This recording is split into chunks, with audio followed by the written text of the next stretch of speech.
Me llama Valero. Valero Rivera me llama, oye, Gedeón, soy Valero. Claro, te quedas así como de otra. Pero claro, te vas a la cama pensando, ostras, la que puedo liar, ¿no? Si sigo entrenando, quiero que me sigan. Tú lo que quieres es que te sigan llamando. Sí. Y para que te sigan llamando tienes que seguir entrenando fuerte, seguir jugando bien, tener buenas estadísticas y bueno, pues como el momento...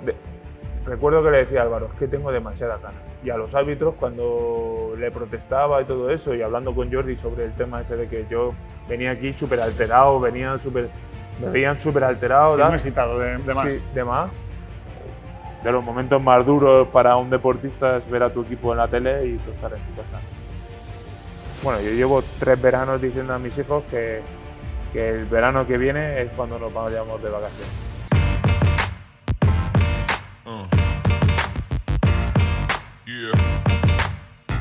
Bueno, pues bienvenidos a otro nuevo episodio. En esta ocasión queremos dar la bienvenida a Gedeón Guardiola. Hola, muchas gracias. Bueno, su cara resultará familiar porque hace unos capítulos estuvimos entrevistando a su hermano Isaías. Quiero que nos pongas un poco en situación quién es Gedeón y cómo, bueno, un poco te vinculas, unas pinceladas de tu vinculación con el balonmano. Bueno, pues soy el hermano gemelo de Isaías Guardiola, que sobre todo aquí en el pueblo lo conocen antes que a mí, ya que fue el primero en llegar a Nava. Y bueno, nosotros conocimos el balonmano en nuestro pueblo, en Petrel, en unas clases de educación física del colegio. Y la verdad es que desde el primer día que empezamos a conocer las reglas y a conocer la dinámica de balonmano nos gustó muchísimo y veíamos que pues, nos desarrollamos mejor que en el futbito, incluso bueno, hacíamos karate también. Pero empezó a entrarnos por la sangre como muchos de nosotros y la verdad es que fue un encuentro entre balonmano y nosotros muy bueno y la verdad es que fue el momento ese de decir, venga, pues vamos a apostar por este deporte, ¿no? Y no hay ninguna tradición en nuestra familia sobre balonmanistas. Sí, sí que deportistas, así pues de pelota valenciana que conocemos y bueno, mi abuelo materno fue futbolista, pero la verdad es que el balonmano ha entrado mucho en nuestra familia ahora. quiero que me cuentes un poco con perspectiva y toda la experiencia que tienes. ¿Qué tiene para ti el balonmano que te ha cautivado durante tantos años? Bueno, la verdad es que pues desde esos inicios que estamos comentando, pues veíamos que nos llamaba muchísimo la atención pues el ir a entrenar, nos gustaba muchísimo ir a competir, veía que en el fútbol a lo mejor había unos perfiles de personas que con nosotros no iba mucho o con los valores que teníamos nosotros, nuestra familia, pues no cuadrábamos porque tampoco éramos tan buenos o porque bueno, pues la gente pues era más selectiva en el tema del fútbol y en el balonmano fue todo lo contrario, ¿no? En cuanto dijimos que queríamos jugar, el club, la escuela de balonmano de Petrel nos acogió, encima vio que éramos grandes, en esos momentos en la escuela de balonmano Petrel había como un déficit de chicos, de niños. Sí, sí, sí. Y claro, evidentemente pues nos decían sí, para adentro, para entrenar, venir todos los días que queráis, vamos a hacer un equipo de alevines, infantiles. Encima nosotros, como se nos daba bien, seguíamos con los mayores y eso de que nos dijeran, mira, tenéis que ir con los mayores, tenéis que ir con vuestras categorías, el estar jugando 2 veces a la semana, o sea, 2 partidos a la semana, no nos costaba nada. Entonces te das cuenta que dices, joder, este deporte tiene algo más que lo que me daban otros, ¿no? Sí, sí, sí. Y la verdad es que pues el ambiente que se vivía, la gente que había en ese momento, tanto en las escuelas de balonmano como en el club Balonmano Petrel, pues eran buenísimos y estábamos muy cómodos, la verdad. ¿Cuándo se empieza a poner la cosa seria? ¿Cuándo empiezas a decir tú, voy a dar un paso adelante, esto me merece la pena, cambias el chip ese de decir, oye, vamos a dar un paso más? Sí, con 16 años había antes se llamaba clinics, pero son como campus de Federación Valenciana, porque la selección española absoluta de aquella con Masip, Antonio Carlos Ortega, hicieron un preolímpico en Torrevieja. Y aprovechando ese preolímpico de la absoluta, hicieron un clinic de chavales de la provincia. Y a nosotros no nos llamaron de principio, pero fuimos a ver el preolímpico y nos vieron allí el seleccionador que había en el momento, que era César Argilés, ¿Sí? y nos dijeron, estos dos chicos se tienen que quedar aquí con nosotros. Y nos quedamos, nosotros no llevamos maleta ni nada, nos quedamos en Torrevieja con el equipo de chicos, y mis padres tuvieron que ir de Torrevieja a Petrer, que son pues 45 minutos ida y 45 vueltas, a por una mochila con ropa para quedarnos 2 noches más. Y ahí dijimos, ostras, ya mola más, porque ya era gente con más nivel, veíamos que pues no lo hacíamos mal, que estábamos bien. Isaías empezó a ir a la selección infantil de la Comunidad Valenciana, y bueno, eso fue antes, ¿no? Pero más o menos es que fue cuestión de 2 años, 3. Y cuando fuimos el verano de nuestros 16 años, lo recuerdo como si fuera ayer, ¿no? Estaba yo trabajando ese verano en la fábrica de mi padre. Cuando se acabó el cole, pues me puse a trabajar. Y la verdad es que era muy duro. Había que estar 8 horas de pie trabajando ahí y tal. Y me acuerdo como si fuera ayer que llamaron a mi padre en un número desconocido y era el Club Balonmano Valencia.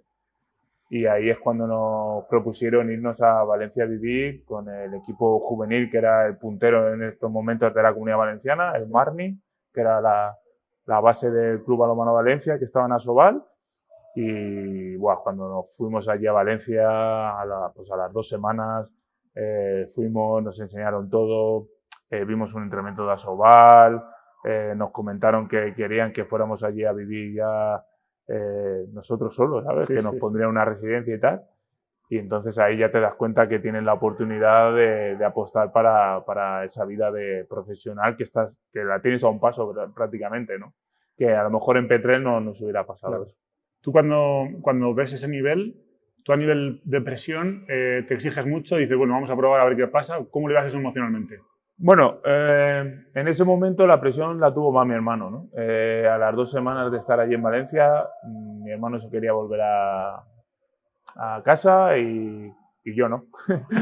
Entonces mis padres dijeron, a ver, o los dos o ninguno, no se va a quedar uno aquí y se va a venir el otro, tal. Y tuvimos una conversación muy intensa, bueno, intensa en el sentido de lo que significaba.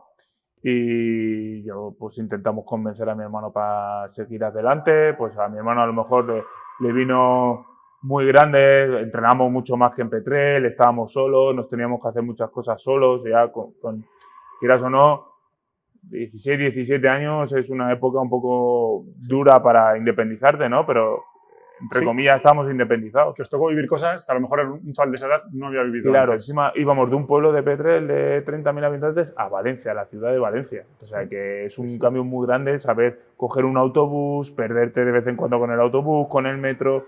Eran experiencias que nuestros amigos en Petrel no estaban experimentando, pero nosotros nos estaba dando un punto de maduración muy grande, que no es lo que valoras en ese momento, ¿no?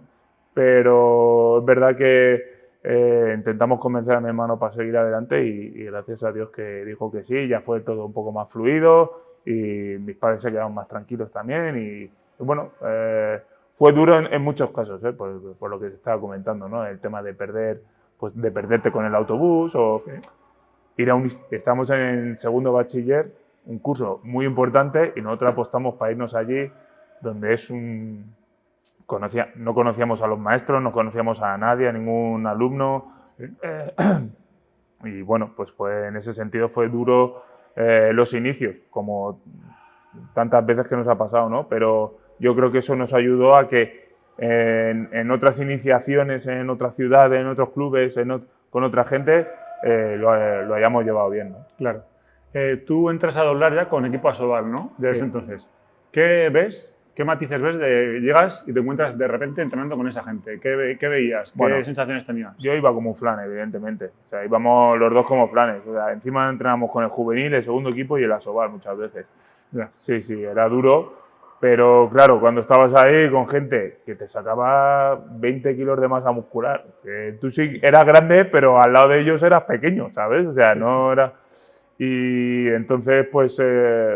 y encima ellos tenían una calidad muy superior a nosotros en cosas básicas y bueno, pues en principio tuvimos una buena acogida de muchos jugadores, pero habían otros jugadores veteranos que te hacen un poco la vida difícil, ¿no? O por lo menos ellos no entienden la situación de muchos jugadores jóvenes y tal, y se hace un poco incómodo estar ahí, ¿no? Pero cuando tienes claro qué es lo que quieres, bueno, pues tiras adelante, intentas hacerlo lo mejor posible, sabes que son fallos que pueden mejorar y bueno, pues intentas hacerlo lo mejor posible y bueno, gracias a los entrenadores que te dan ese punto de confianza, pues llegas a entrenar mejor y a intentar ayudar, ¿no? Vamos a hablar del vestuario. Creo que lo has dado en pinceladas. Al final, un vestuario llegando a un nivel profesional, te encuentras de todo y hay problemas.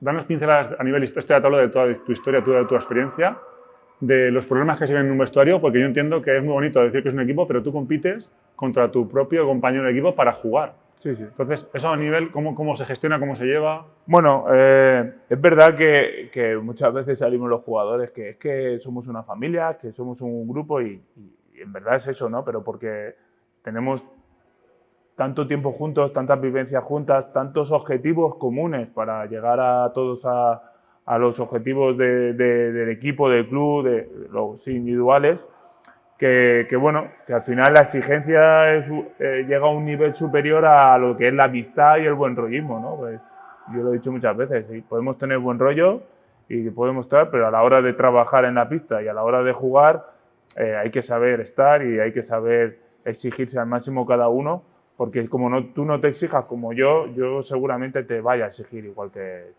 o como creo que tienes que exigirte, ¿no? Como jugador.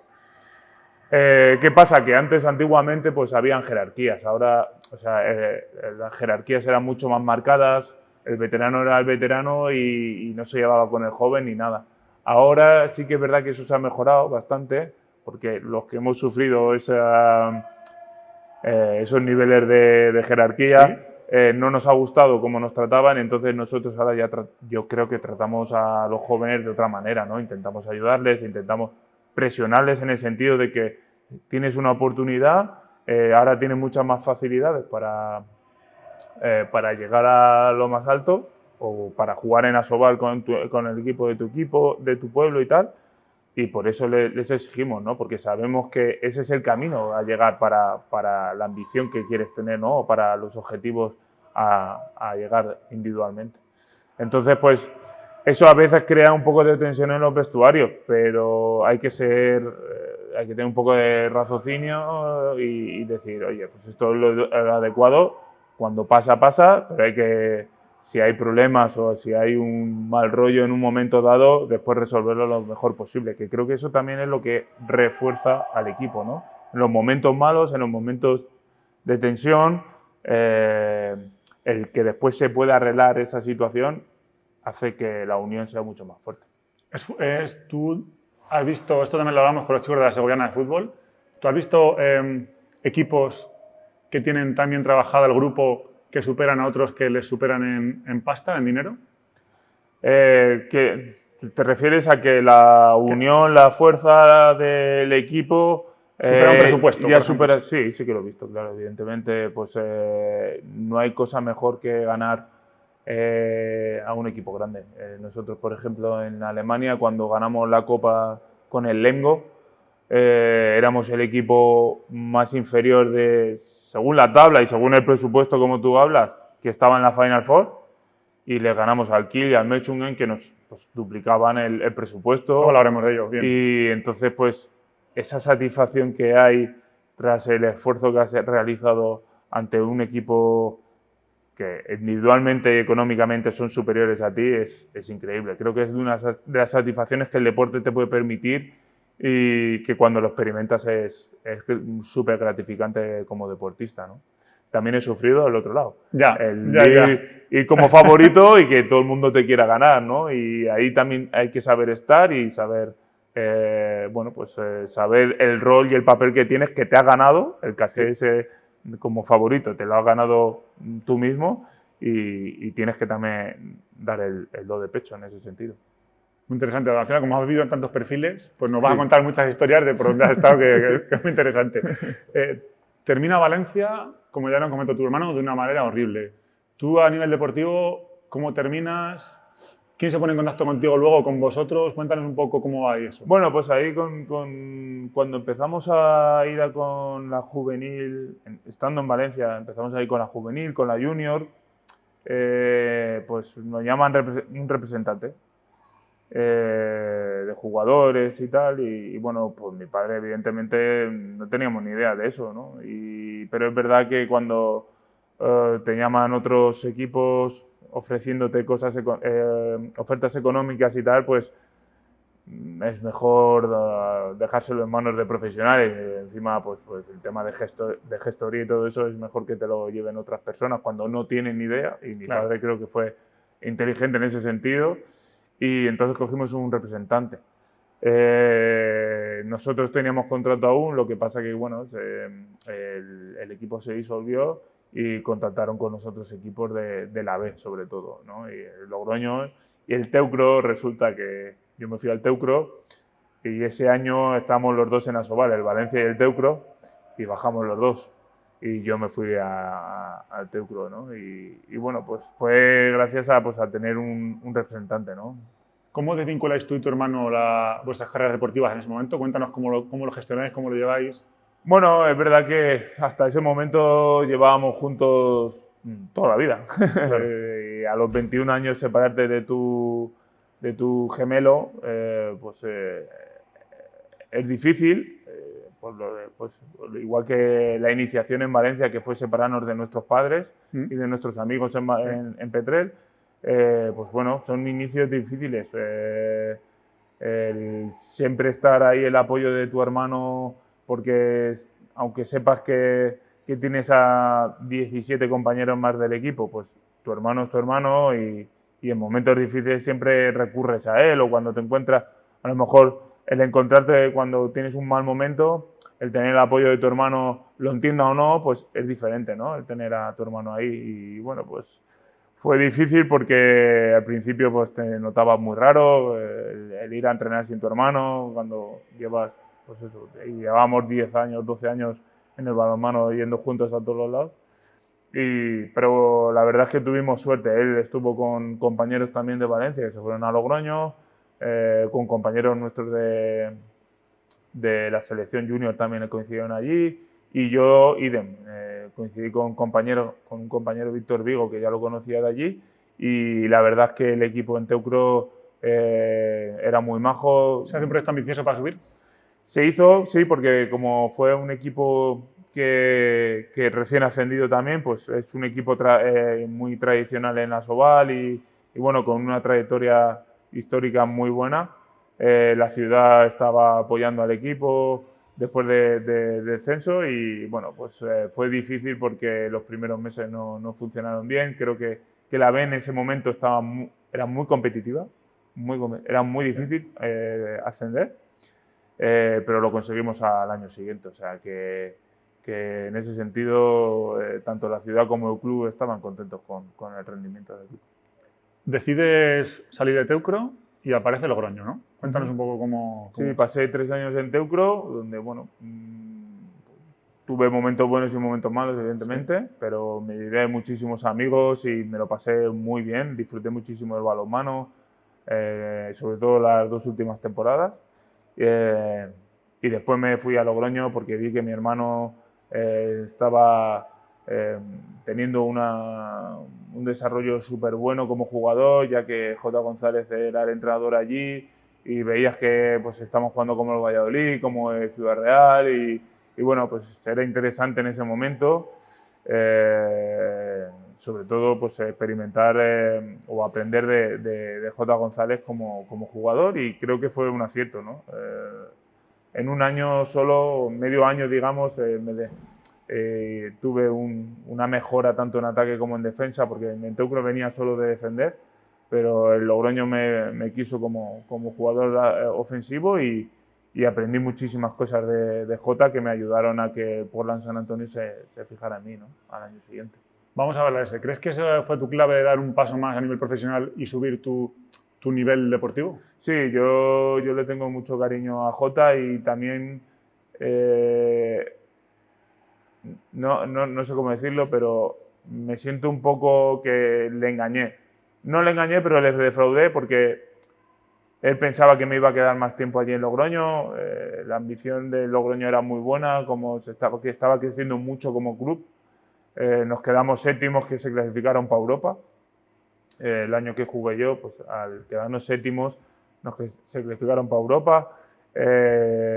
Y yo opté por irme a un club donde, bueno, pues económicamente me ofrecieron más y bueno, no sé, evidentemente en ese momento te llamaba al Portland, San Antonio, que era, joder, era... Vamos a poner en situación quién era el Portland. Mucho gallo, mucho cuenta. Pon en situación de quién era el Portland de esa época. Claro, en ese empezaban ya a irse las estrellas y como grandes jugadores pues estaba Carlos Ruega, Cristian Malmagro, Dominikovic, Fernando Hernández también estaba allí y bueno,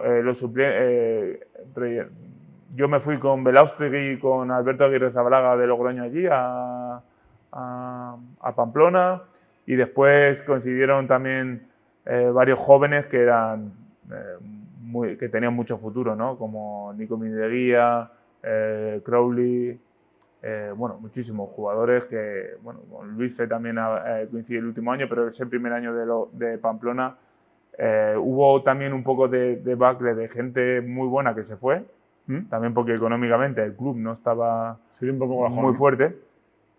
Entonces recogieron una gente que económicamente era más asequible, pero tácticamente por nombre no era tanto, ¿no?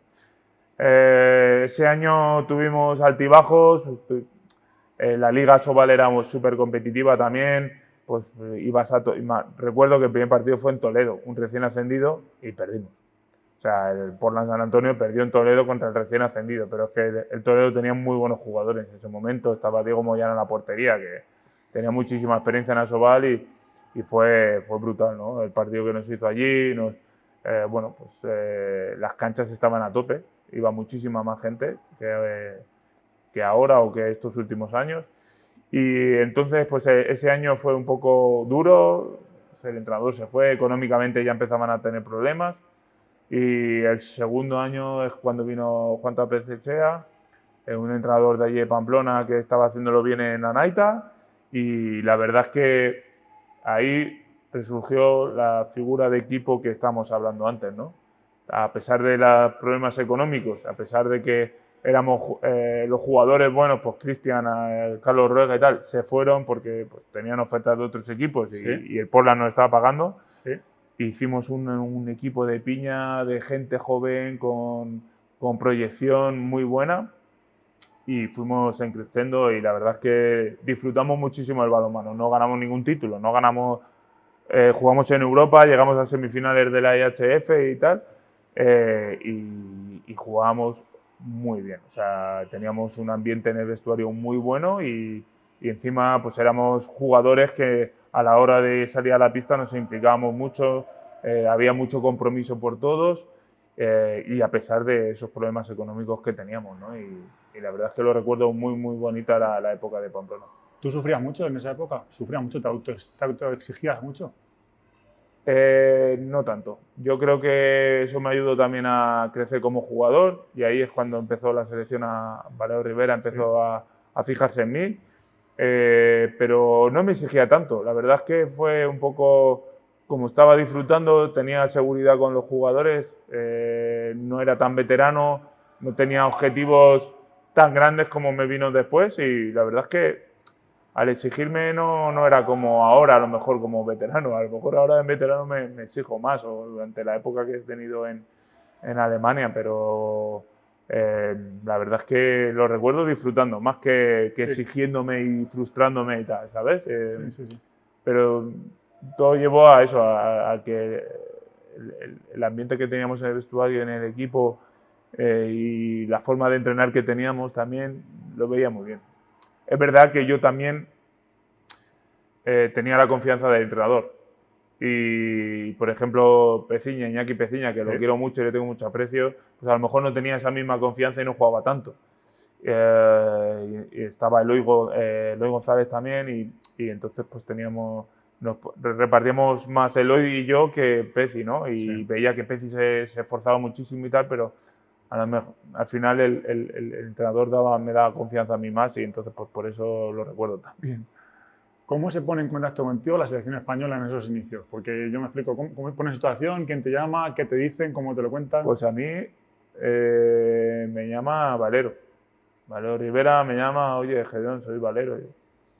Claro, te quedas así como que otra.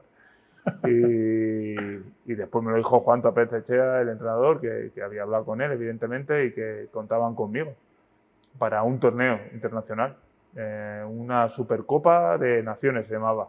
Que era un título, yo no sabía que era un título, pero bueno, me llamó y por una semana, y eran 3 partidos muy duros. Era contra Suecia, Dinamarca y Alemania. Sí. En Alemania se jugó. Y lo recuerdo. ¿Quién había por ahí? Cuando entonces la selección, ¿quién había? Pues estamos Viran y yo en el centro de la defensa. Estaba Iker, estaba Arpat, evidentemente, J. Hombrados, Cañe, Maqueda, Cristian Ugalde.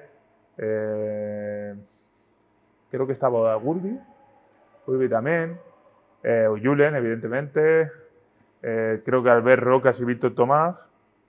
¿Qué marcaba la diferencia para ti? Cuando llegas tú dices tú, ¡buah! Estoy entrenando, o gente que decías tú, este clave, este me gusta esto. Claro, entrenar con Arpat es brutal. O sea, y encima hay días que Arpat, pues a lo mejor pues, no está, pero el jugar con Arpat es brutal, tiene una seguridad increíble. Y bueno, con Alberto Interríos y Raúl, yo he flipado. O sea, tanto con Alberto menos, porque coincidí sus dos últimos campeonatos. Su último campeonato fue el Mundial de España. Pero con Raúl he disfrutado muchísimo, he aprendido muchísimo. Con Raúl Interríos ha sido, bueno, para mí es el referente total, ¿no? Y bueno, pues me llamó Valero para ese torneo, donde de 3 partidos solo jugué el último. El primer partido contra Suecia y el segundo partido contra Dinamarca, 0 minutos. Entonces digo, ¿qué hago yo aquí? Digo, ¿para qué me ha llamado el tío? Me ha llamado. Que bueno, que ahí estás en la selección, estaba bueno. Lo que pasa es que te entran dudas de, ¿estoy haciendo algo mal o tal? Y entonces llegó el tercer partido y me dijo, tú de titular. Y ostras, contra Alemania. Porque su plan era que hacíamos 6-0 contra Alemania. La verdad es que me salió un buen partido, hay que decirlo, fue la final, o sea, era como si ganábamos el título y la verdad es que fue ahí mi primer gol también internacional y blocajes y todo, jugué muy bien, la verdad, o sea, muy bien. Me encontré cómodo con Viran en el centro de la defensa y me vine con buena sensación, pero no sabía que me iba a llamar para el siguiente europeo, la verdad. ¿Cómo afrontas cuando haces tu primer partido a nivel internacional y te sale bien? ¿Cómo te vas a dormir a casa ese día? Muy bien. La verdad es que te sientes muy satisfecho. No piensas... Yo en ese momento no pensé, venga, quiero más o quiero ganar un mundial, por ejemplo, o quiero ganar un europeo.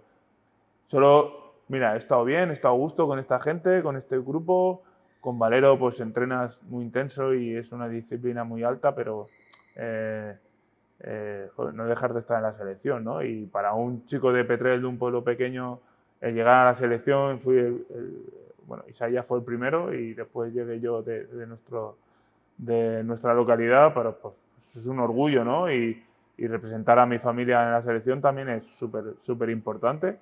Pero claro, te vas a la cama pensando, ostras, la que puedo liar, ¿no? Si sigo entrenando, quiero que me sigan.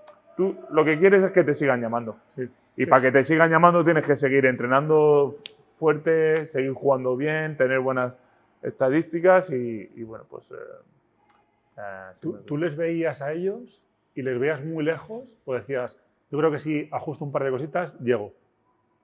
No los veía tan lejos, porque encima en Liga esos años al Ciudad Real habíamos ganado en casa, después también al Barça menos, pero al Valladolid les ganábamos siempre en casa y tal. No sé, jugabas partidos contra equipos fuertes y te veías que podías hacer cosas, ¿no? Y veías que lanzabas a porteros internacionales también y que les metías goles y decías... Pero nunca me había... Jugaba bien con el Pamplona, pero decía, pero nunca pensaba, ¿por qué no me llama la selección? No, o sea, me llegó y me llegó porque el entrenador me vio, pero no era porque yo también me estaba obsesionando con ese objetivo. Sí. O sea, nunca había trabajado conforme, antes de que me llegara, nunca había trabajado para ese objetivo que me llegara, sino yo trabajaba para que mi entrenador del Portland San Antonio contara mucho más tiempo conmigo y estuviera satisfecho de mi rendimiento, estuviera que el equipo fuera mejor y todo eso. Sí. Pero no pensaba en la selección. Muy interesante. Quiero que nos cuentes un poco la opción cuando ahora aparece la opción de abandonar España, ¿no? Cuéntanos quién se pone en contacto contigo, qué te ofrecen, dónde vas, un poco de situación.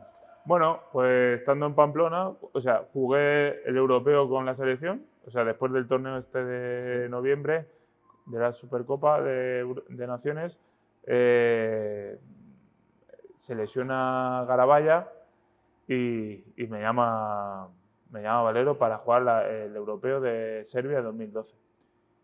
Y la verdad es que me salió bastante bien. Quedamos cuarto, pero yo como jugador me sentí muy cómodo con Viran, jugando en ataque los minutos que Julen necesitaba. Íbamos Julen y yo solos, no íbamos tres como ahora. Sí. Me dio partidos en jugar en ataque y me sentí cómodo. Creo que los jugadores también se sentían bastante cómodos conmigo y después de ese europeo me llamó Thomas Svensson, que estaba vinculado al Rhein-Neckar Löwen. Y claro, me llamó después del europeo, cuando económicamente Portland San Antonio nos debía 7 meses por pagar y evidentemente pues forcé el irme, ¿no? O sea, forcé, ¿no? Yo tenía un año más de contrato y para poder irme yo a Alemania tuve que perdonar el dinero que me estaban debiendo. O sea, yo he hecho muchos pasos así. Es un golpe muy duro para ti, porque tú cuentas con dinero que al final no... Yo he hecho muchos pasos así en mi vida deportiva y estoy satisfecho de hacer eso porque siempre me ha ido a mejor después, ¿sabes? Y entonces, pues, me llamó. Yo tenía un poquito de dudas al principio, pero cuando hablé con mi mujer, en ese momento, claro, ella estaba viviendo conmigo, sabía perfectamente la situación económica, Sí. y dijo, vámonos. Y en Claro. cuanto la vi yo tan convencida del minuto cero, del segundo cero, dije, pues vamos para allá. Y bueno, el Rhein-Neckar Löwen hizo un gran esfuerzo conmigo. Una situación, ¿dónde está la ciudad? Sí, la ciudad yo de balonmano alemán no tenía ni idea. O sea, es como lo de la selección. Yo no trabajaba para llegar a la Bundesliga. O sea, para mí la Bundesliga es que ni sabía que era una liga más fuerte, ni sabía que estaba el Kiel, evidentemente, el Hamburgo, el Flensburg y tal, pero ni la seguía, ni se podía seguir tanto como ahora se puede seguir en internet y tal.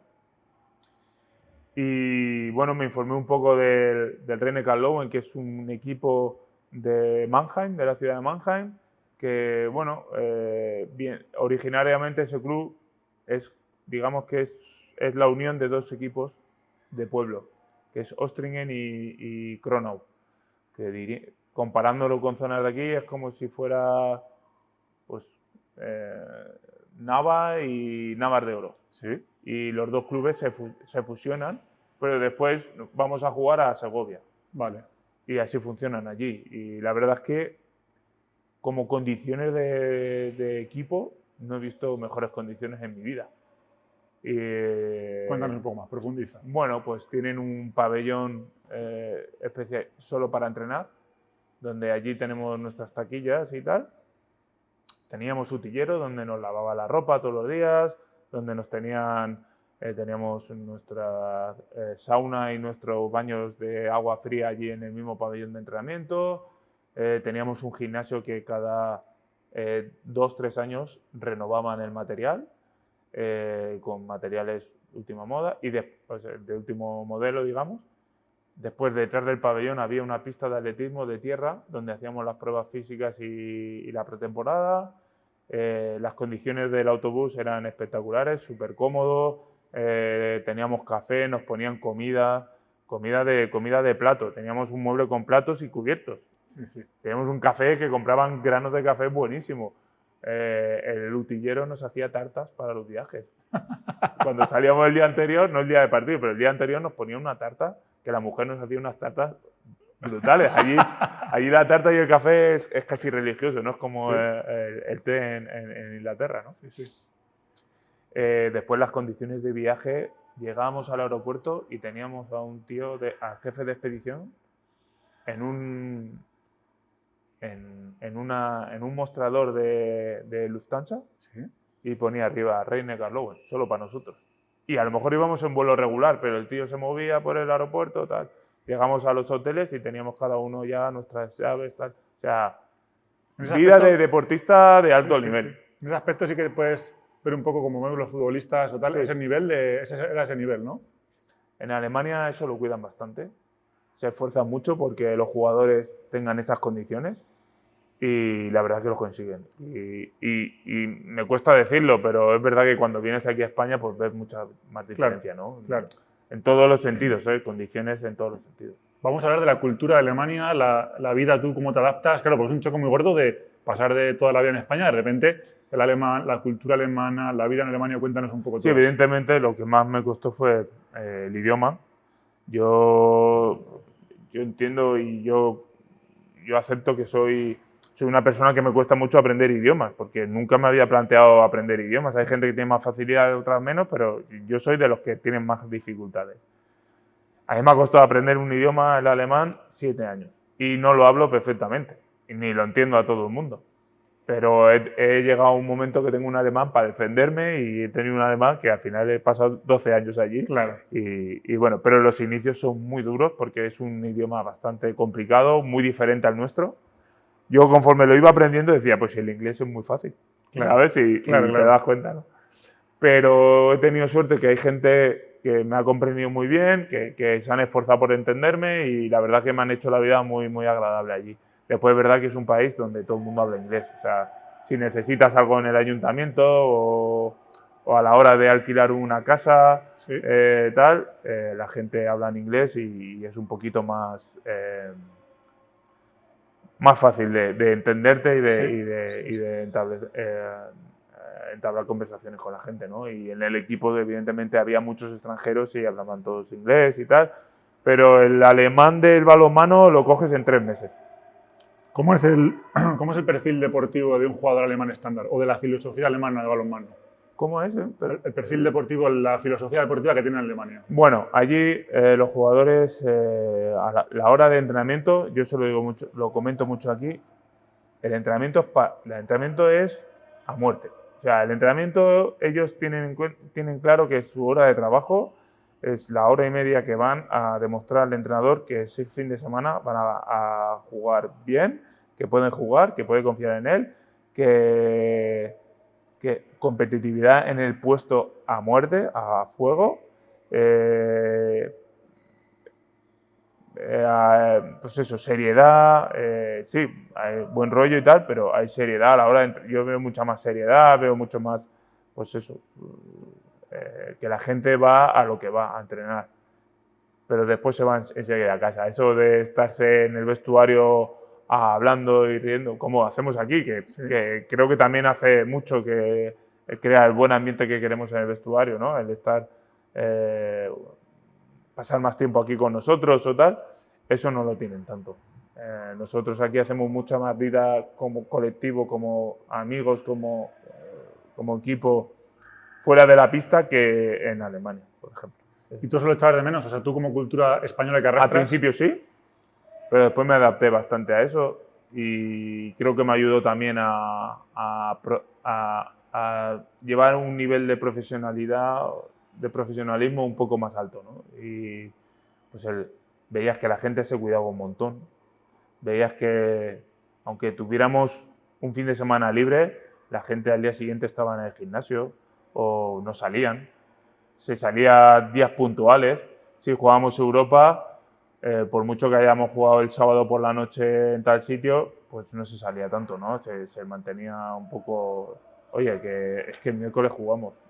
Entonces, eso me dio también, me creó un poco de expectativa más profesional, ¿no? Y creo que me ayudó también a mejorar tanto mi condición física para el Rhein-Neckar-Löwen y para la selección. Empiezas a competir, empiezas a entrar en dinámica de equipo, ¿te cuesta mucho estar en la dinámica? ¿Lo pillas bien? ¿Vas entrando? Cuéntanos un poco por ahí, a nivel tu título personal. Tuve suerte, la verdad, porque tuve más suerte que mi hermano, por ejemplo, en Rhein-Neckar-Löwen, porque yo llegué de las Olimpiadas de Londres de golpe y claro, mi hermano sí que había hecho la pretemporada con ellos, pero yo no. Yo había hecho simplemente, pues eso, acabó las Olimpiadas y al día siguiente nos eliminaron y al día siguiente estaba un vuelo a Mannheim. Y a los 2 días jugando me sacaron a jugar y tal, pero solo en plan defensivo. Y ese entrenador que teníamos, Gundur Gudmundsson, pues defecto o virtud, o su filosofía de ver el balonmano, contaba con 8 jugadores. Y dentro de esos 8 yo estaba ahí dentro. Yo hacía el cambio de defensa-ataque por Myhrvold, que era un pivote ofensivo brutal. O sea, por mucho que hiciera yo, era imposible hacerlo mejor como él. Pero defensivamente, pues encontraron en mí un jugador que pues seguía el pivote bastante, no hacíamos tantos cambios defensivos y entonces pues yo me movía bastante bien, corría el contraataque muchas veces, robaba balones, que en Alemania pues no se estiraba tanto, ¿no? Son gente que va mucho más al contacto, piensan más a la hora de defender en el contacto y yo pues me creé ese rol de jugador defensivo que roba balones que nos ayudó mucho al equipo y entonces entré en esa dinámica y no me costó en ese sentido. Yo estaba cómodo en ese sentido. ¿Esa dureza física de estar compitiendo, esos 8 jugadores, tú lo arrastrabas o ibas bien de momento? Yo iba bien, no tuve lesiones graves, no notaba... Ese año solo jugábamos Bundesliga. El año siguiente, el año de la Champions, sí que se notó mucho más. Luego hablaremos de eso. Pero yo físicamente era más joven, tenía 28 años, 27, 28 años, y la verdad es que bien, tuve que trabajar bastante físicamente aparte para llegar a tener mejor nivel. Pero recuerdo que el primer verano, cuando llegué a casa, a Alicante, que allí los veranos como nos dan solo 4 semanas de vacaciones, comparado con España, que 4 ya son suficientes, pero no nos mandan trabajo extra ni para hacer, allí son 4 semanas tal. Recuerdo que mis tobillos, mis tendones de Aquiles empezaban a dolerme por todo. Cuando dejé de hacer eso, y era por la exigencia física que había durante todo el año. Después es verdad, por el tema de las condiciones de equipo, de club, que estábamos hablando antes, la hora de recuperar era mucho mejor.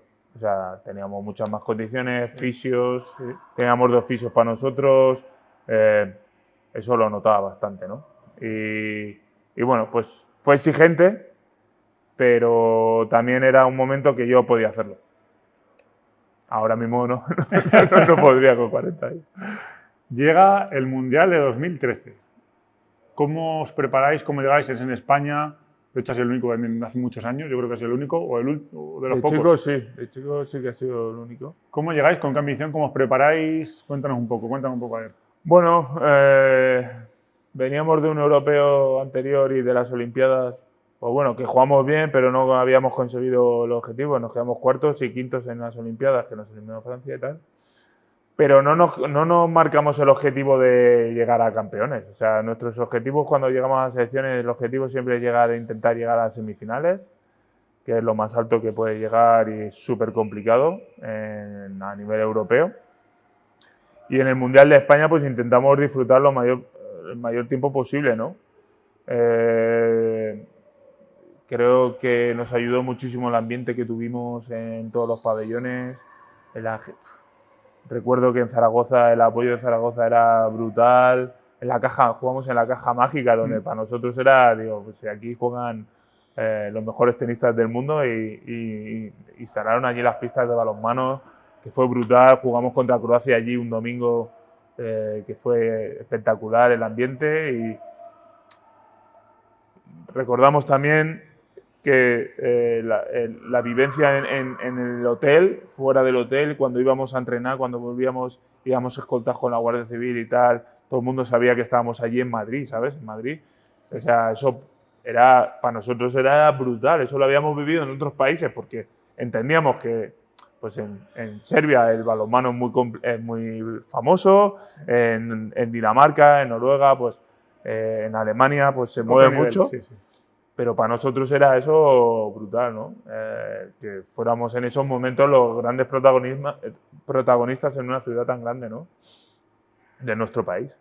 Y la verdad es que la final en el Palau fue espectacular también. El ambiente que se vivió y cómo nos salió, creo que el deporte español lo recuerda mucho, nosotros mismos también, y fue muy bonito. Tú a nivel, cuando estás con la selección, ¿tienes bonificaciones por días que estás allí, por objetivos? Cuéntanos un poco eso para que la gente teorice un poco conceptos. Bueno, no, allí nosotros trabajamos con becasado, ¿no?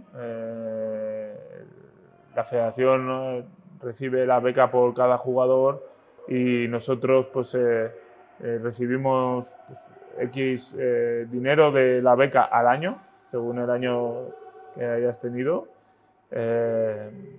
Y ese dinero los capitanes lo distribuyen en todas las actividades que tenemos el equipo absoluto, ¿no? Entonces pues se distribuye según los campeonatos o las clasificaciones. Evidentemente se pone más a los campeonatos de Europa o el del Mundial, donde bueno, pues, se recibe un tanto por ciento más alto que para una clasificación de una semana en cualquier sitio. Una semana que son 2 partidos y una semana solo, pues es un porcentaje bastante más. Pero es equitativo a todos los jugadores. Y después, bueno, pues las primas de premio, pues se recibe por la federación también. Y la federación pues nos da unos márgenes y los capitanes aceptan o no. Se negocia un poco con el presidente y bueno, más o menos siempre es lo mismo, pero variará si el año anterior lo has hecho mejor o peor. Vale. Tú te proclamas campeón del mundo con España en Barcelona. Cuéntanos cómo emocionalmente eso, cómo lo llevas, cómo fue para ti eso, ese momento. Bueno, lo primero es que no pensaba nunca ser campeón del mundo, ni me lo había planteado, ni lo había soñado, ni nada.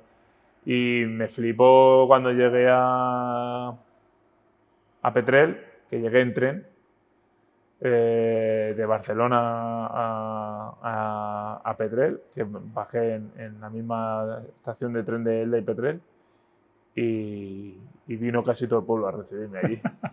Y iba con mi mujer en el tren y me dice, no, sal tú primero. Y yo, no, sal tú y ahora te ayudo. Porque fue por sorpresa, se fueron enviando WhatsApp todo el mundo y citándose a las 6 llega Gedeón allí a tal. Y yo no me había percatado de nada de eso. Y cuando salí estaba medio Petrel, medio Elda allí, con los alcaldes, los presidentes del Club Balonmano Petrel y tal. Y la verdad es que fue muy bonito. Después, los actos que tuve en el ayuntamiento, consiguieron el balonmano Petrel a los 3 meses o así, consiguió casi en el verano, consiguió que trajeran el trofeo a Petrel para que la gente lo viera, tal. Fue espectacular, ¿no? Sí. Gracias a ese mundial pusieron el nombre al pabellón de Petrel, pusieron el nombre de Gedeón Isaías. Y la verdad es que fue un año espectacular. Después también, cuando después del Mundial, llegué justo a Alemania y cuando llegué al vestuario tenía en una percha una camiseta del René Calowen y aquí en el medio, campeón del mundo. O sea, fue un detalle muy chulo, fue vivencia que lo recordarás para siempre y encima hay notas que la gente ya te conoce más, de que, para mí las zapatillas Mizuno empezaron a hacernos contratos, a decirnos que querían más, la verdad es que fue muy chulo. Sigues avanzando en la Bundesliga y me has contado que entráis ya en Europa. ¿Ves ese paso a doblar competición? ¿Cómo llevas tú el hecho de doblar competición? De Liga Champions, cuéntanos un poco cómo lo llevas. Bueno, yo llevaba el penúltimo año del Portland, hicimos Europa también, pero no era tan exigente como ahora. Claro. Eran 3 rondas y llegabas a cuartos de final y tal. Después también, pero no era tan exigente.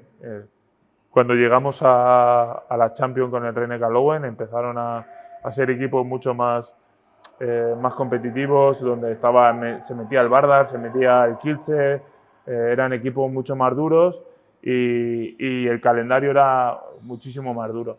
A mí me costaba mucho, había semanas que nos tocaba partido de Bundesliga fuera de casa y a los 2 días fuera de casa en la Champions también. Y bueno, por suerte en esa época no tenía niños ni nada, solo estaba mi mujer, pero mi mujer pasaba mucho tiempo sola en casa. Ahora con niños a lo mejor es mucho más difícil, lo notas más, tienes ese sentimiento, ¿no? de añoranza en casa que te espera pues, los nenes, los pequeños que te echan más de menos. Pero cuando eres soltero pues se lleva de otra manera, como más alegre, te cuesta menos, ¿no? Sí. Pero físicamente es duro porque no solo el partido, sino a lo mejor tú jugabas a las 8:30 de la tarde, jugabas, llegabas al hotel a las 11 y media, casi 12, no te puedes dormir lo primero porque tienes la adrenalina a tope. Activación, sí. Y a lo mejor el vuelo sale a las 8 de la mañana y te tienes que levantar a las 5 porque el vuelo, o sea, el aeropuerto está a 1 hora, llegar 2 horas antes porque somos un grupo grande y tal. Eso era lo peor. Las vueltas, cuando tenías que levantarte pronto, coger un avión, llegar a casa. Había veces que llegamos después de levantarnos a las 5 de la mañana, coger un avión o 2 y llegar a Kronos, donde teníamos el pabellón de entrenamiento, teníamos que quedarnos a entrenar. Era bastante duro porque a los 2 días tenías que... En cuanto coges la dinámica, lo llevas mucho mejor, la verdad. ¿Tu cuerpo, durante esa dinámica de tu cuerpo, nunca te ha dicho, oye, para un poco por aquí o para un poco por allá? Yo tengo que decir que gracias a Dios no me ha pasado eso. Simplemente he tenido una lesión grave en el pectoral, pero puede ser por estrés, por fatiga, también puede ser por el movimiento que hice con la pesa, que fue muy agresivo y entonces el pectoral no lo aguantó, pero si he tenido alguna lesión de sobrecarga ha sido mínima, si he tenido lesiones en competición han sido torceduras de tobillo que pues, requiere un tiempo más corto de recuperación o incluso me han obligado a jugar con media lesión. Sí. Pero bueno, debo de decir y toco madera por ahora que mi vida deportiva ha estado bastante exenta de lesiones graves, no como otros jugadores que han tenido más mala suerte, ¿no? Claro. Por la exigencia del calendario. Claro. Me gustaría hacer una comparación o cómo ves tú el hecho de la Bundesliga como liga en contraste con los equipos de la Champions. ¿Qué diferencias, qué similitudes ves? Un poco por ahí. Son muy parecidas, ¿eh? No te creas que la Champions es mucho más, digamos, que la exigencia es mucho más alta. Es verdad que jolines, cuando ves jugar al Kielce, Veszprém, Pitt Szeged, que son equipos que tienen o Barcelona, que tienen una liga mucho más inferior que la Bundesliga, pues se centran en la Champions y es donde se exprimen. Nosotros eso en la Bundesliga no lo puedes hacer, porque cuando tú juegas en la Champions, te exige ganar la Bundesliga, evidentemente. ¿Qué pasa? Que tú mi experiencia, que las 2 veces que gana la Bundesliga, me dice que en los partidos que parecen fáciles son donde pierde la Bundesliga. O sea, tú cuando vas a jugar contra el penúltimo, o sea, quien sea, no puedes ir a medio gas, porque ahí es donde pierde la Bundesliga. Tú puedes perder partidos de Bundesliga contra el Berlín en su casa, contra el Kiel en su casa, contra el Freiburg en su casa, contra los tops arriba en su casa. Después en casa los recuperas, pero contra los equipos de abajo. Sí. ¿Qué pasa? Que esos equipos de abajo tienen gentes internacionales, tienen porteros que a lo mejor tienen muchísima experiencia, porteros que habían jugado en esos tops de equipos tops y por seguir jugando en la Bundesliga están en eso, o porteros que quieren, jóvenes de Suecia, Dinamarca, Serbia, tal, que quieren jugar en un equipo top de la Bundesliga, pues vienen a esos equipos, que son los que se motivan porque ven que tienen posibilidades de ganar a eso. Entonces, esos equipos de la Champions no lo tienen. Entonces, es mucho más exigente, o sea, es igual de exigente una Bundesliga que la competición de Champions. Eso, la gente que ha jugado a la Bundesliga lo puede decir. Vamos a hablar un poco de cuando finalizas la etapa en el Rhein-Neckar, ¿vale? ¿Cómo finalizas tú a nivel deportivo, cómo te encuentras, a nivel personal? Vamos a hablar un poco por ahí. Bueno, fue un palo, porque yo hice 8 años en el Rhein-Neckar Löwen, donde pues, me sentía como allí, me sentía como un chico de la cantera, siendo extranjero y todo, porque pues eso, pues, fue un club que apostó mucho por mí para llevarme allí y yo he tenido una evolución como jugador paralela al club. O sea, hemos ido exponencial para arriba y para mí yo me sentía muy del Rhein-Neckar Löwen. O sea, me siento aún, yo llevo Rhein-Neckar Löwen en mi corazón aún, pero cuando me dijeron que no seguían conmigo porque ese año había venido un entrenador sueco y no contaba conmigo, donde yo estaba entrenando a tope para tal, vi una injusticia muy grande por la parte del club, por no defenderme en el sentido de que, oye, no, Gedeón Guardiola lleva aquí 8 años, ha ganado tanto, hay que apostar por él. Y bueno, el entrenador no contó conmigo para el año siguiente y entonces decidí buscar un club nuevo y cuando hablé con mi hermano que estaba en Lengo me llamaron enseguida, ¿no? Entonces, pero resulta que a los 2 meses echan al entrenador ese que no me quería y llegó la pandemia, ¿no? Pero antes de la pandemia cambiaron al entrenador y el entrenador que había llegado para sustituirlo me quería, o sea, me decía el entrenador, es que sigo sin entender cómo no puede ser el que no te quieran renovar a ti, que has sido un jugador del club, que sigues teniendo buen rendimiento. Pues tendría 33, 34 años aún, pero me sentía bien. Y bueno, hablando de ese tiempo con Iker para ver si me querían fichar en Hannover y tal, me decían, pero él se quedaba sorprendido y dice, ¿cómo te han dicho que no? Si es que no puede ser que el Rhein-Neckar Löwen no esté con Gedeón Guardiola como defensor.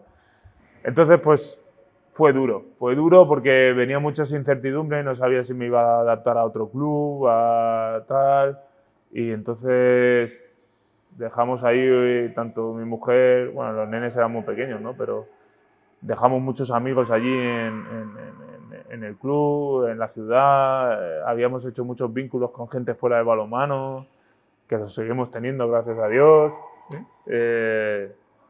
Pero fue dura. Por suerte tuve la oferta del Lengo a las 2 semanas, prácticamente. En cuanto se enteraron que me quería ir, me llamaron, el entrenador me llamó, quiso hacer una reunión conmigo y tal, y la verdad es que fue fácil. Y yo, cuando el entrenador es el que me ficha, lo agradezco. En cambio, bueno, pues eso más adelante, ¿no? Cuando me ha pasado en Erlangen lo contrario, que no ha sido el entrenador el que me ha querido y cuando he llegado, pues no he jugado. Ahora, luego lo analizamos, sí. ¿Qué te encuentras en Lengo, la ciudad, la gente? ¿Empiezas a competir ahí? Cuéntanos un poco. Bueno, pinceladillas. Ahí me pasó un poco el mal de la comparativa, que le llamo yo, ¿no? Empecé a comparar, pues claro, todas las condiciones que teníamos tan buenas en el Rhein-Neckar Löwen como club, como tal, como equipo. Claro, yo estaba con Andy Smith, uno de los mejores jugadores del mundo, con Uwe Gensheimer estaba allí, con Patrick Kroetzky, con Appelgren, el portero, que eran, y Palika, eran tops.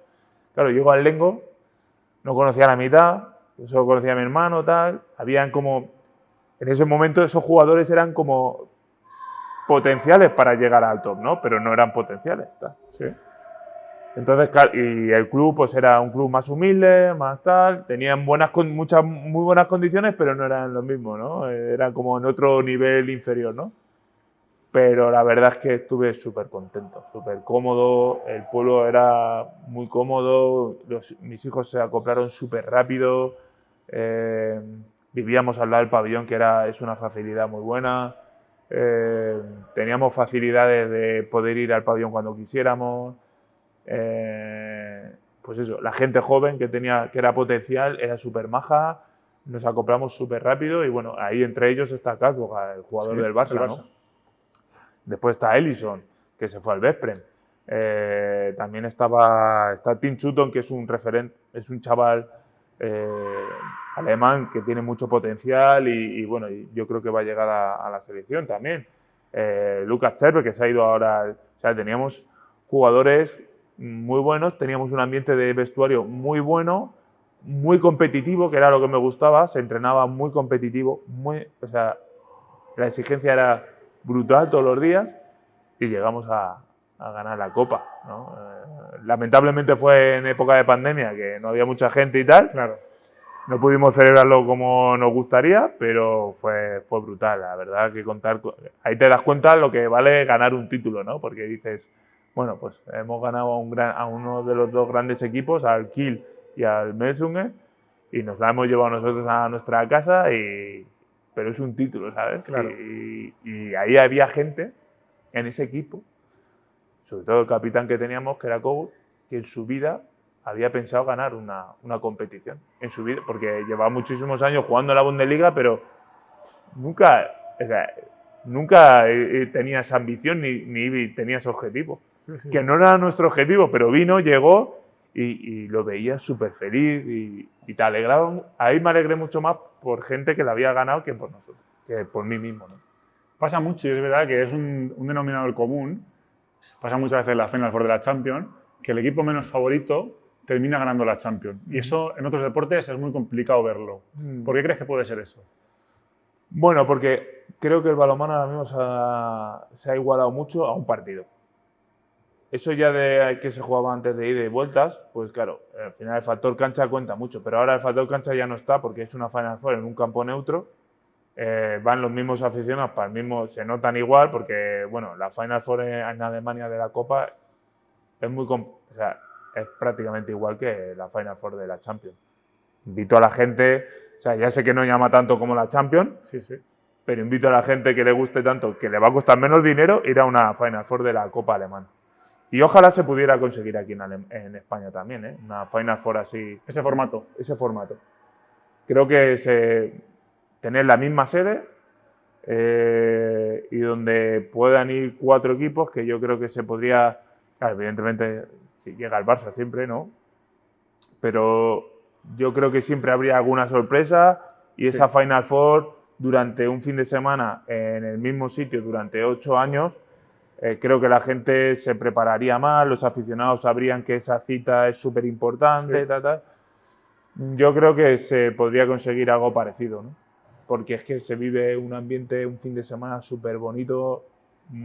Yo creo que los aficionados se lo pasarían muy bien así y creo que vale la pena organizarlo así. Y la Copa Alemana se organiza así.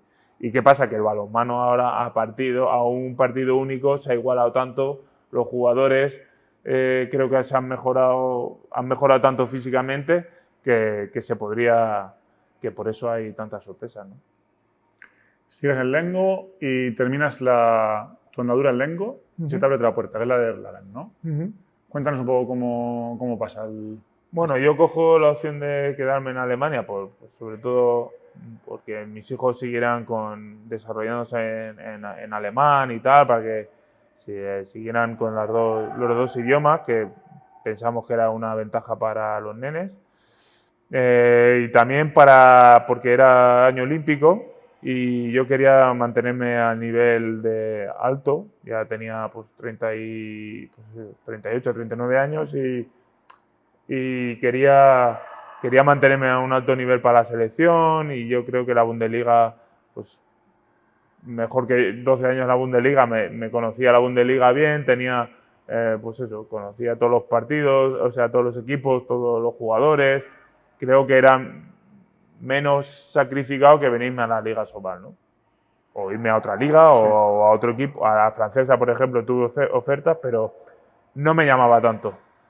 Y bueno, pues el Erlangen se enteró que el Lengo no quería renovarme y que yo me quería quedar en Alemania y me llamaron y bueno, pues no me lo pensé más. Tampoco me llamaron muchos más de la Bundesliga, que fue lo que me sorprendió un poco, ¿no?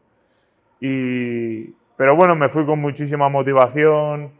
Ya les dije que era un año muy importante para mí, que creo que el equipo, pues eso, otro equipo que tiene muy buenas condiciones como club, tiene un pabellón de entrenamiento exclusivo, tiene después un pabellón mucho más grande en Nuremberg de 8.400 personas, las condiciones de viaje son buenísimas, económicamente está muy respaldado por empresas fuertes. Bueno, lo tienen todo. Lo que pasa que pues, deportivamente no fue bien. El entrenador no contaba conmigo. Yo había partidos que jugaba 0 minutos en toda la Bundesliga y éramos el antepenúltimo equipo. Nos sumábamos muchos puntos y yo en 12 años no había luchado nunca con un equipo por descender. Y yo me veía en esa situación que no jugaba, estaba perdiendo identidad de deportista, de jugador de balonmano, iba sin ganas a entrenar, iba sin motivación a los partidos, porque sabía prácticamente, llegó un momento que sabía que si no perdíamos de 5 goles, Gedeón Guardiola no salía a la pista. Y es que era así, y se lo decía a mi mujer, yo ya verás como si no perdemos de 5 yo no salgo. Y a lo mejor perdíamos de 5 en el minuto 45, que era muy difícil remontarlo. Y bueno, pues me llegué a frustrar, estaba muy mal, ¿no? Mentalmente y anímicamente. La selección jugó el europeo de Alemania, encima tenían el grupo en Mannheim, que estaba mi camiseta colgada en el techo. Y no fui, que era uno de mis objetivos, y entonces empecé a ver que todo lo que salía mal, todo lo que podía salir mal, iba saliendo mal, ¿no? Iba saliendo peor. O sea, no había, por mucho que hiciera, yo seguía entrenando, seguía intentando mejorar físicamente y tal. Por mucho que hiciera, seguía sin jugar. Y el equipo no seguía sin sumar, porque yo creo que hubiera sido otro escenario si yo no juego porque el entrenador no quiere o no cuenta conmigo, no confía en mí. El equipo, si gana, pues yo me tengo que callar, ¿no? O sea, pero yo veía que el equipo no ganaba y el equipo estaba pasándolo mal. Y estaba frustrándose el equipo, me estaba frustrando yo, lo estaba pasando muy mal. O sea, una experiencia negativa a mi final de carrera, donde yo tenía unos objetivos que creía, y sigo creyendo, pero que creía en ese momento que iba a conseguir, que era llegar a la selección para las Olimpiadas lo mejor posible, y bueno, y ayudando al equipo, porque mi primer objetivo era ayudar al Erlangen a subir, porque es un equipo que tiene una fama muy mala, que paga mucho, compra jugadores, pero el rendimiento deportivo es un desastre. Entonces yo llegué con esa ambición de llegar y cambiar el pensamiento de todo el mundo, porque lo había hecho tanto con el Rhein-Neckar-Löwen como con el sé más o menos la pócima que hay que hacer, ¿no? Pero bueno, no contaron conmigo, lo pasé bastante mal. ¿Qué decisiones empiezas a tomar? Cuando llega a un punto que dices esto es insostenible, ¿qué decisiones empiezas a tomar? Pues ya que, sobre todo, hablar con mi mujer porque claro, mi mujer y mis hijos estaban muy contentos allí. Ellos en su vida pues escolar y personal estaban muy contentos, pero yo no. Y yo plantearme irme de allí, abandonar el equipo, dejar a mi familia, le propuse a mi mujer si estaban dispuestos a ellos quedarse allí, porque claro, es que mi mujer me veía muy mal, me veía hundido, es que estaba destrozado. Yo llegué a casa un día, después de una bronca del presidente, porque habíamos perdido, llegué y no cené, y me metí en la cama a dormir. A dormir, ¿no? A estar ahí, pero no quería que me vieran mis hijos así, ¿no? Es que era imposible. Llegó un momento, porque claro, eso sí que llevaba 2 meses o 3 luchando y llego a casa y me olvido el balonmano por mis hijos, tal, no sé qué, pero llegó un momento que no podía evitarlo. Y prefería que, en vez de que mis hijos me vieran hundido y que yo no podía hacer nada con ellos porque es que estaba anímicamente hundido, pues irme a la cama y que ya al día siguiente intentar volver otra vez, pero claro, era otra vez la misma historia y tanto. Al final creo que es muy duro el hecho de eso, de ver una situación, intentar luchar. Al final el día 1 vale, el día 2 vale, pero llega un momento que ya ni tu cabeza ni tu cuerpo das, ¿no? Se acumula tanto que por mucho que tú digas yo puedo seguir adelante, yo tengo que seguir tal, no vives en una ignorancia. O sea, al final te vienen palos, por mucho que tú quieras, estás ahí y te viene el palo otra vez y sigues sin jugar. O el entrenador viene y es que me han llegado a decir a la cara, es que yo le decía al entrenador, bueno, pues cédeme, si es que habrán equipos que quieran jugar, que quieran mis servicios, que tal, tú no lo quieres, y dices, ya, pero yo no voy a ser el entrenador que le diga a Gedeón Guardiola que no lo quiere. Y yo, pero entonces no entendía por qué no me utilizaba. Es que no me utilizaba nada. Y llegó un momento que incluso a mí solo me cambiaba por el que defendía en el 4 defensivo. Pues un día llegó que estábamos contra el Golping no estábamos jugando bien, no estábamos defendiendo bien, y cambia a ese jugador, pero no me mete a otro. Y siempre había hecho ese cambio, o sea, siempre cuando lo cambiaba. Y entonces, y ese partido lo perdimos. No, perdón, lo ganamos. Ese lo ganamos, pero a mí me sentó como, o sea, me faltó al respeto por total. Y bueno, pues llega un momento que la mínima cosa era negativo. El mínimo fallo. A lo mejor hacía de lanzamientos 4 de 5, pero ese que he fallado era que sí, la soy cruz. muy bueno. Pensaba que era muy malo. Entonces, pues es duro pasar por eso como jugador.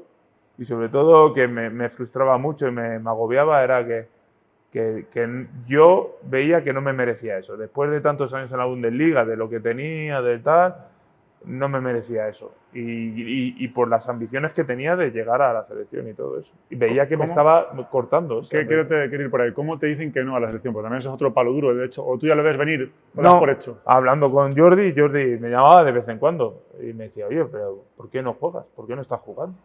Yo no sé, porque este tío no confía en mí. Está jugando otro jugador y he hablado con él.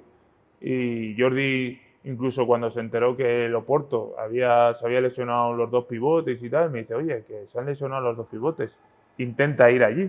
Pues él quería que yo jugara. Él necesitaba que yo jugara porque evidentemente yo necesitaba jugar. O sea, por muy bueno que sea, por muy buen jugador y tal, pero si no tienes el feeling de partido, que lo pierdes enseguida. Las sensaciones. Eso me pasó a mí, perdí la identidad, el feeling, perdí todo. Como no juegues, que no estaba preparado para ir al europeo.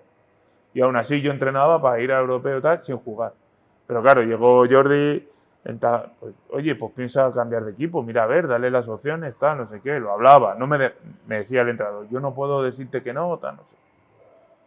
Y entonces, pues, yo hablaba con Isaías y Isaías, bueno, la gente veía, oye, ¿por qué no juega tu hermano? ¿O por qué tal? ¿Cómo va tu hermano?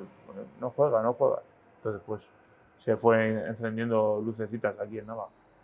Cuéntanos con Nava, ¿cómo se pone en contacto? Bueno, pues lo primero es eso, que hablo con Isaías, tal, le comento, pero yo no le comento, oye, Isaías, mira a ver en Nava, sí. No, yo le contaba, pues sigo sin jugar, este tío tal, y Jordi me está diciendo que a ver si puedo jugar con este, o sea, si puedo cambiar de equipo, que si vendría bien. Y entonces, pues Isaías lo habló con alguien aquí, pero tampoco con la intención de traerme, porque aquí el equipo estaba completo, ¿no? Pero Álvaro y Julián vieron ahí una oportunidad de traerme y bueno, pues hablando con Julián varias veces, pues llegó un momento ese día que llegué a casa que no quería cenar y que me fui a dormir. Hablé con mi mujer al día siguiente y entonces llamé yo a Julián y le dije, si estáis dispuestos, yo estoy dispuesto ya porque tal. Entonces Julián me dijo, vamos a hablarlo, pero seguramente que sí que podamos hacerlo, que podamos hacer la operación y tú tienes que hablar con el club de Erlangen. Claro, tú a nivel personal, ¿qué pierdes por romper un contrato con el Erlangen? A nivel deportivo, a nivel personal. Yo perdí económicamente 4 veces más, o sea, menos, perdón. Yo perdí venirme aquí solo y dejar a mi familia allí, que eso conlleva un coste también, porque claro, yo tenía que seguir pagando la casa de allí, y bueno, la vida en Alemania es un poquito más alta que aquí, y yo tenía que seguir pagando yo me fui del equipo renunciando a todo lo que me debían. O sea, yo tenía 1 año y medio de contrato. Y todo ese contrato y medio, con un buen dinero, yo era capaz, o sea, acepté de dejarlo, gratis. O sea, ni indemnización ni nada. Mi representante me convenció para hablar con ellos para que me pagaran algo, pero evidentemente no me dejaron, o sea, no me pagaron nada, pero yo iba para adelante con eso, no me importaba. Sabía que, pues eso, estamos pasando momentos complicados porque hay que pagar el piso. El piso lo tuve que dejar antes de hora del contrato que tenía y he tenido que pagar una indemnización al propietario del piso de Alemania bastante alta. Y bueno, conllevar pues todos los trámites que conlleva, Sí, pues, burocracia. mudanza, burocracia y todo eso que hay que pagarlo.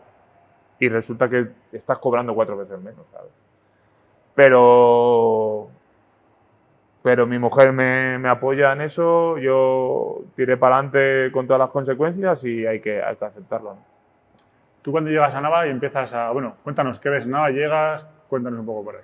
Bueno, pues Nava, yo me esperaba un pueblo, pero no tan pequeño, ¿no? Me sorprendió lo pequeño que era, ¿no? Y bueno, la gente... No había estado nunca viviendo en una ciudad de Castilla, en una zona de Castilla.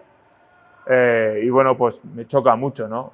Encima, 12 años en Alemania, a venir a España, a la Castilla, Castilla-León, pues es una diferencia social brutal, ¿no? El hecho de pasar más tiempo con el equipo, con la gente del pueblo, con los eventos que hacemos, pues eso, pues el ir al bar, el ir a las fiestas o el estar después del partido aquí con la gente, que la gente te reconozca por la calle y que hable contigo, tal, es un impacto social muy grande.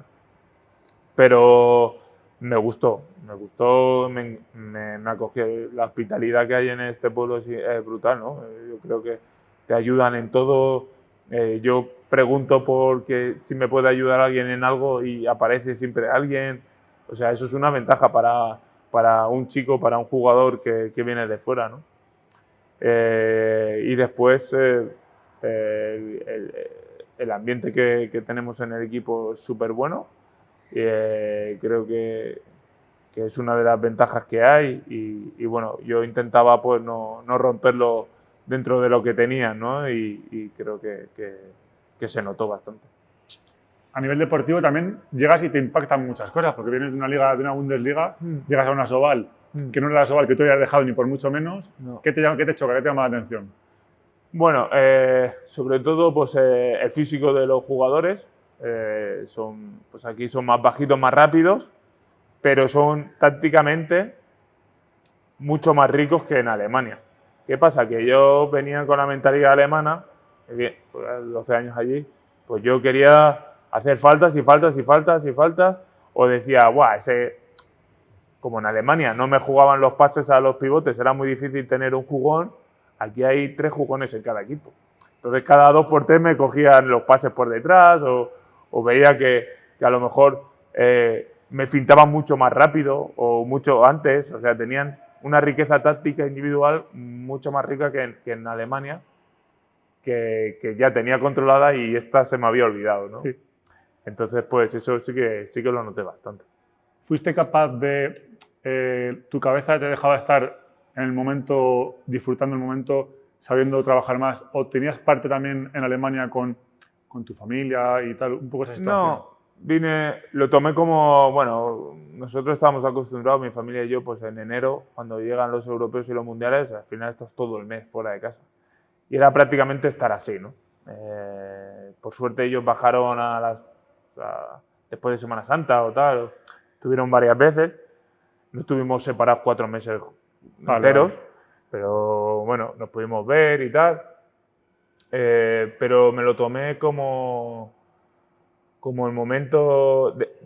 Recuerdo que le decía a Álvaro, es que tengo demasiadas ganas. Y a los árbitros, cuando le protestaba y todo eso, y hablando con Jordi sobre el tema ese de que yo venía aquí súper alterado, me veían súper alterado. Sí, muy excitado, de más. Sí, de más. Y era por las ganas que tenía. O sea, venía con tantas ganas y tenía tantas ganas de jugar y de demostrar y tal, que iba súper pasado de la raya, ¿no? Y me gustó eso, porque no me hubiera gustado ser lo contrario, el haberme quedado al límite o mucho menos, ¿no? Me gustó, es verdad que tenía que controlármelo, tenía controlado 100%, pero eso quería decir que tenía tantas ganas y las ganas es lo que me llevó a llegar al preolímpico y todo eso, o sea que, y ayudar al equipo lo mejor posible. Vamos a ese momento. ¿Cómo se pone en contacto Jordi otra vez contigo y te dice, oye, Gedeón, que estás dentro? Bueno, cuando yo diría, cronológicamente creo que pasó, que le llamé yo para decirle que venía a Nava, porque yo llamé tanto a Paco Blázquez como a Jordi. En cuanto hablé con Julián y con Álvaro de que ya estaba, que lo íbamos a hacer, pues le dije, Jordi, mira, que voy a volver a tal. Y pues a los 2 días tenía que dar la convocatoria para el preolímpico, que fue justo después de la mala racha del europeo que eliminaron a España pronto, donde tuvieron problemas defensivos.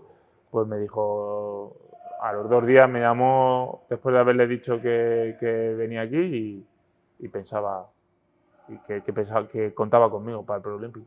¿Y tú emocionalmente cómo lo llevas? Muy bien, o sea, es que yo a los 2 días de estar en Nava ya estaba súper feliz, ya estaba sonriendo, mucha gente me lo dijo, se me notaba y tal, pero en cuanto me llamó la selección ya dije, bueno, estoy consiguiendo lo que quería y ahora es el momento de aprovecharlo, porque claro, evidentemente cuando te llama Jordi para el preolímpico, seas capitán o no, te llama para decirte, vienes al preolímpico, pero a las Olimpiadas ya veremos, o sea, primero es una fase... Y después queda mucho tiempo, muchas cosas, muchos partidos, mucha preparación y no cuentas. O sea, no es seguro. En principio no es seguro. Pero bueno, llegar al preolímpico encima en España, encima con el equipo que fuimos, que se llamó la vieja guardia, digamos, lo gocé, pero como si hubiera sido el primer día con la selección. Y la verdad es que creo que se notó en la pista. Creo que todos los jugadores rendimos a un alto nivel. Y eso me gustó, ¿no? Que el compromiso que tiene todo el mundo con la selección cuando va y sabiendo valorar en qué momento estamos, que es un momento súper importante para el balonmano español, el clasificar al equipo para las Olimpiadas, te llena como deportista, es súper satisfactorio. Vamos a hablar un poquitín de Jordi Rivera. ¿Quién es para ti Jordi Rivera? ¿Cómo le ves? ¿Qué tiene como entrenador que no tiene el resto a lo mejor? Cuéntame un poco. Bueno, es súper metódico, ¿no? Es un entrenador que lo tiene todo muy bien calculado, creo que piensa muchísimo en todo, o sea, en la forma de entrenar, en dónde entrenar, en qué jugadores van a entrenar y con cómo van a entrenar, la forma de viajar, todo. O sea, el tío me crea envidia en ese sentido porque yo no soy tan metódico y creo que es una de sus bases del éxito, ¿no? El ser tan constante y el tener todo planificado y tener el plan A, plan B y plan C por si les pasa algo, por si hay problemas en medio. Y entonces yo he aprendido muchísimas cosas en ese sentido de él, ¿no? Y que es difícil de llevar, sí. Hay que ser tan metódico como él, ¿no? Claro. Llega el preolímpico, le ganáis, sensaciones, ¿cómo vas viendo? Cuéntanos un poco cómo va la temporada en Nava también, ¿cómo sí, vais? En Nava hasta el preolímpico habíamos ganado todo, creo. Después del preolímpico, recuerdo que fue contra el Bidasoa, que me hicieron un pasillo como que habíamos clasificado tal y yo, no hacía falta. Pero bueno, fue un detalle bonito y bueno, ganamos al Bidasoa de 1 o empatamos, no me acuerdo ahora.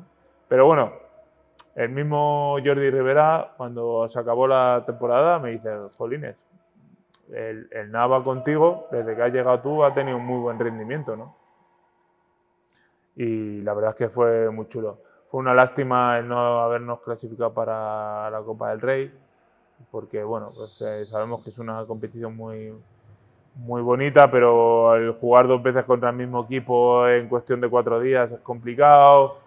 Tanto tú como nosotros, o sea, como ellos se pueden planificar, preparar mejor el partido. Tuvimos más mala suerte que otra cosa ese día y bueno, fue un poco el detonante negativo de esa fase, pero después luchamos por quedarnos sextos, por un punto no nos quedamos sextos y yo creo que el que pudiéramos luchar por un objetivo, o sea, no era objetivo, sino por luchar por llegar a Europa, por un premio que íbamos a tener, por una temporada muy buena, pues molaba, ¿no? A ti como jugador te gusta eso en vez de jugar contra el descenso. Claro. Y la verdad es que te sientes otra vez válido, empecé a volver a tener confianza en mí mismo, a tener identidad de jugador que la había perdido en Erlangen y súper contento y súper agradecido en esos momentos al Nava por haberme dejado llegar ahí. Termina la liga más o menos y tú ya enfilado a esas Olimpiadas, ¿vale? Cuéntanos un poco qué va pasando, cuéntanos. Sí, yo me voy a Alemania porque mi familia aún seguía allí y ya entrenar físico y entrenar individualmente para llegar lo mejor posible a la preparación, ¿no?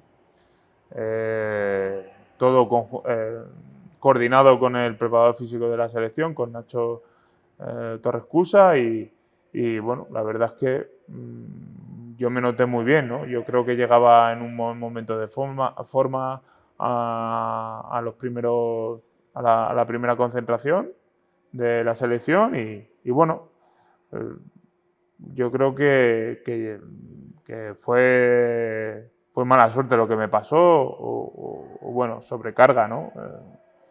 Es verdad que esa primera semana de preparación con la selección en Torrelavega fue de una exigencia brutal. Los entrenamientos eran súper largos y exigentes y bueno, a lo mejor no estaba todo lo físicamente preparado, ¿no? Porque al final te rompes de una lesión de isquio que significaba que tenía una sobrecarga y entonces pues llegó un momento pues que el músculo de tanta presión o de tanto estrés que tiene ahí pues se rompe un poco. Es verdad que fue una roturilla, no fue una sobrelesión, ¿no? Una superlesión, pero fue verdad que tengo mala suerte en el sentido de que en un momento que la recuperación que necesitas para esa lesión no tienes el periodo por la exigencia del calendario.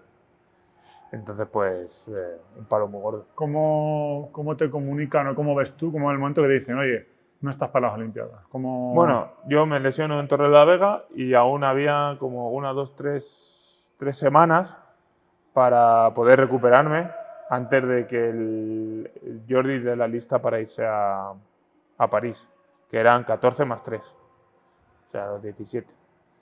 Entonces me dice, después de las pruebas, ven que bueno, pues no es muy grande, que es un tal, pero que hay que llevar cuidado porque la recaída podría ser peor, tal.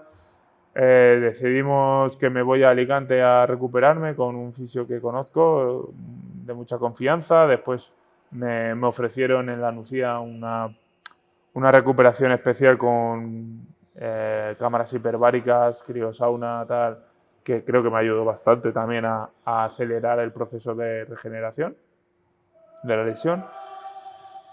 Y entonces cuando me dieron el plazo límite para ir a la tercera concentración para ver cómo estaba, pues me hacen unas pruebas físicas y no las paso.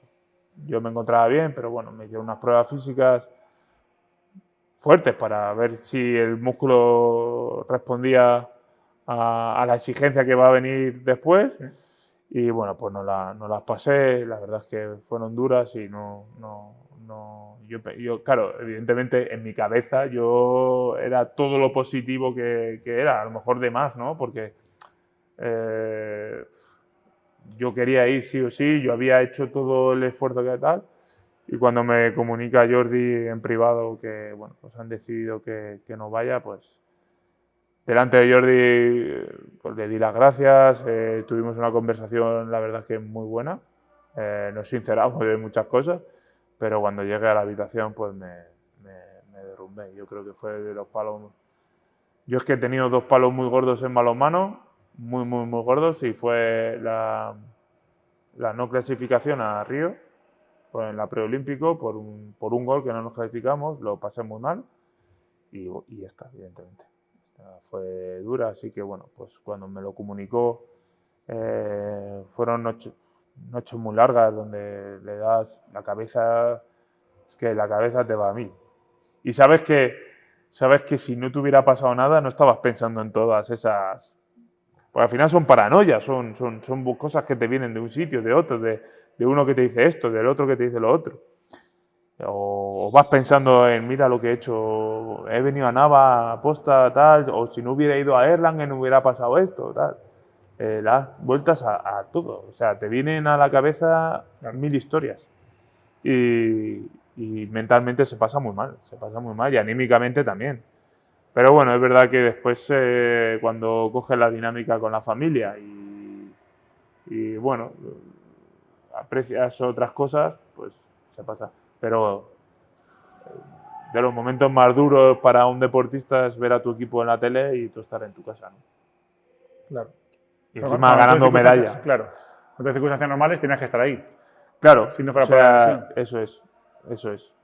Yo, a lo mejor otro deportista, no sé, es que no quiero compararlo ni ponerme en otra situación o con otro, pero yo me pongo así o yo me siento así mentalmente mal porque yo me veía ahí, o sea, yo me veía ahí, la gente me lo decía, yo me veía capaz, los compañeros te veían capaz de estar ahí, el entrenador te veía capaz de estar ahí, pero cuando caes lesionado en esa fase es complicado. A lo mejor caes lesionado en la fase de preolímpico en Granollers no es lo mismo, porque tienes un periodo de recuperación, de volver a entrenar, de volver a jugar, mucho más largo, ¿no?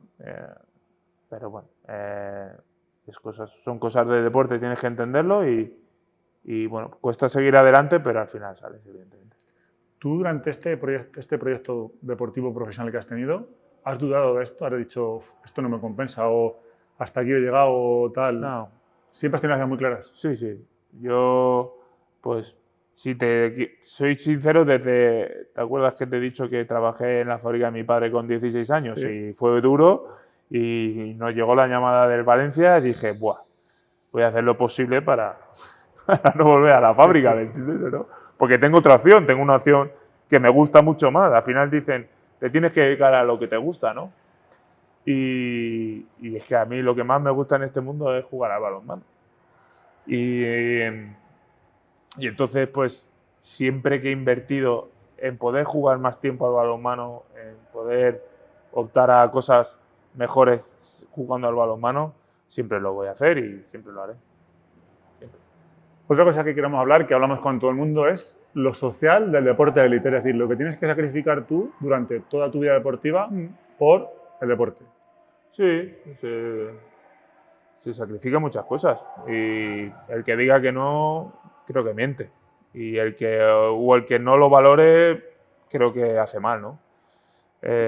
Tú cuando... Yo tengo un mogollón de situaciones donde pues, socialmente pues, he tenido que valorar antes primero el balonmano o por contrato o por exigencias a estar en una fiesta o estar en una excursión o estar de vacaciones. Bueno, yo llevo 3 veranos diciendo a mis hijos que el verano que viene es cuando nos vayamos de vacaciones.